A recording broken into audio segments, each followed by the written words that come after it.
Pernah nggak sih ketemu orang di kantor yang kayaknya tuh sempurna banget? Orangnya karismatik, penuh percaya diri, dan selalu bisa ngomong hal yang tepat di waktu yang tepat. Nah, buku Snakes in Suits ini ngasih satu ide yang jujur aja agak bikin ngeri. Jangan-jangan orang ini justru orang yang paling berbahaya. Eits, tenang dulu. Ini bukan buat nakut-nakutin kok. Tapi lebih ke upaya buat kita sama-sama paham dinamika tersembunyi yang bisa aja terjadi di lingkungan kerja manapun. Dan buat memulainya, kita akan masuk ke sebuah cerita. Oke, telah kita kali ini dimulai dari sebuah skenario rekrutmen yang kayaknya sih idaman banget buat perusahaan manapun. Cerita ini diambil langsung dari bukunya. Bayangin deh, ada orang namanya Dave. Dia masuk ruangan tuh auranya udah kayak bintang film. Dia memancarkan kepercayaan diri dan kompetensi yang luar biasa. Setiap detail dari penampilannya, cara bicaranya, itu semua seakan-akan dirancang buat meninggalkan kesan yang sempurna. Pokoknya, dia ini jawaban atas dua perusahaan deh. Coba deh kita lihat cara mainnya si Dave. Dia tuh nggak cuma sekedar jawab pertanyaan, dia lagi main catur di kepalanya. Dia memikat semua orang, mulai dari resepsionis sampai petinggi perusahaan. Dia sanjung-sanjung egonya, dia lewatin prosedur standar, dan seolah-olah wawancara itu cuma formalitas saja. Saking jagonya, dia berhasil dapat tawaran gaji yang lebih bagus bahkan sebelum makan siangnya selesai. Dan hasilnya, ya jelas, manajemen langsung kelepek-lepek. Mereka ngelihat seorang bintang, calon pemimpin masa depan. Walaupun ya ada satu orang yang nyeletuk kalau si Dave ini kelihatannya terlalu bagus untuk jadi kenyataan, tapi suara keraguan kecil itu, ya lenyap aja gitu, ketutup sama pujian-pujian dari yang lain. Perusahaan merasa sudah dapat orang yang tepat, atau setidaknya itu yang mereka kira. Nah, dari cerita Dave tadi, sekarang kita coba bedah mesin di baliknya. Gimana sih orang kayak Dave ini bisa seefektif itu? Jawabannya ternyata ada di cara kerja pikiran seorang psikopat korporat.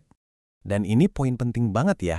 Waktu buku ini bilang psikopat, jangan langsung bayangin pembunuh berantai di film-film. Bukan, psikopat korporat itu adalah individu yang punya ciri-ciri inti yang sama. Sama-sama nggak punya empati, suka bohong, tapi mereka menyalurkan itu semua di dalam struktur perusahaan, bukan di luar hukum. Ini tuh udah kayak pola alami mereka, hampir seperti naluri. Fase pertama, mereka akan scanning. Siapa nih yang bisa dimanfaatin? Siapa yang punya kuasa? Apa ya kelemahan mereka? Fase kedua, baru deh permainannya dimulai. Mereka bangun hubungan palsu, bikin cerita-cerita rumit. Dan fase terakhir, dingin, kejam. Begitu kamu dianggap udah nggak berguna lagi, ya udah, kamu dibuang gitu aja. Jadi di kepala mereka, kita-kita ini bukan rekan kerja. Kita tuh cuma karakter-karakter di drama pribadinya dia.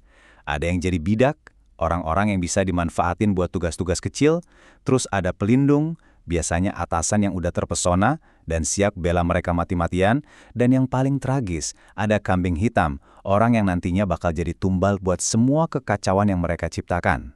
Jadi, pertanyaannya, kok kayaknya orang-orang kayak gini makin subur ya akhir-akhir ini? Nah, buku ini berpendapat bahwa jangan-jangan tempat kerja modern kita ini secara nggak sengaja malah jadi lingkungan yang ideal buat mereka. Gimana bisa? Coba kita bandingin. Dulu perusahaan kan kaku banget, birokratis, penuh aturan prosedur berlapis-lapis, lingkungan yang nggak enak banget buat seorang psikopat. Tapi sekarang, wah beda jauh. Semuanya serba cepat, dinamis, kadang malah kaos. Semakin sedikit aturan, artinya semakin banyak celah yang bisa dieksploitasi oleh manipulator ulung. Ada bergeseran budaya yang besar banget. Perusahaan nggak lagi cari manajer yang cuma jaga status quo. Mereka maunya orang yang bisa mengguncang pohon, para pendobrak dan inovator, orang-orang yang bisa gerak cepat dan berani ambil risiko.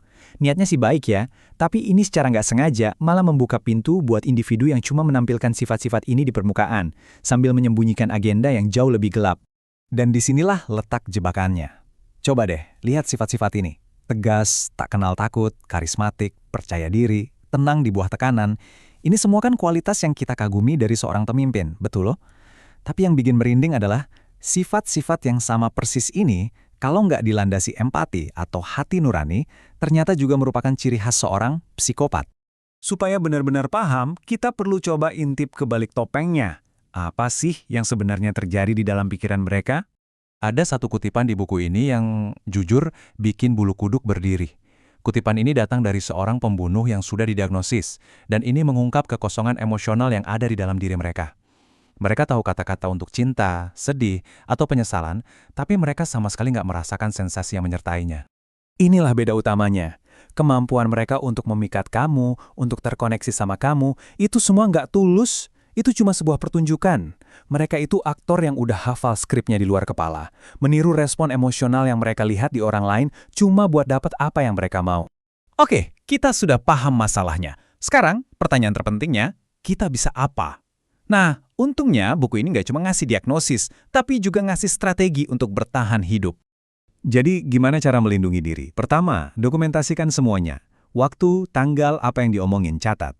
Terus, bangun reputasi kamu sendiri berdasarkan hasil kerja yang nyata. Biar kebohongan mereka nggak mempan. Dan yang paling penting, fokus sama perilakunya yang bisa kita amati. Jangan sok-sokan jadi psikolog dadakan dan ngasih label ke orang. Soal ini bukunya sangat-sangat jelas. Mengonfrontasi mereka secara langsung itu sama aja kayak masuk ke permainan mereka, di lapangan mereka dengan aturan mereka, dan percayalah, mereka jauh lebih jago soal itu daripada kita. Mereka bakal putar balikin kata-kata kita, bikin kita kelihatan gak stabil, dan ujung-ujungnya senjata makan tuan. Ini adalah pertarungan yang gak akan bisa kamu menangkan secara langsung. Jadi sebagai penutup, coba deh renungkan ini. Memahami konsep ini tujuannya bukan untuk jadi paranoid ya, tapi untuk jadi lebih sadar dan waspada. Ini tentang belajar membedakan mana kepemimpinan sejati yang menginspirasi dan mana manipulasi licik yang cuma menguntungkan diri sendiri. Pertanyaannya sekarang adalah, apakah Anda bisa melihat perbedaannya?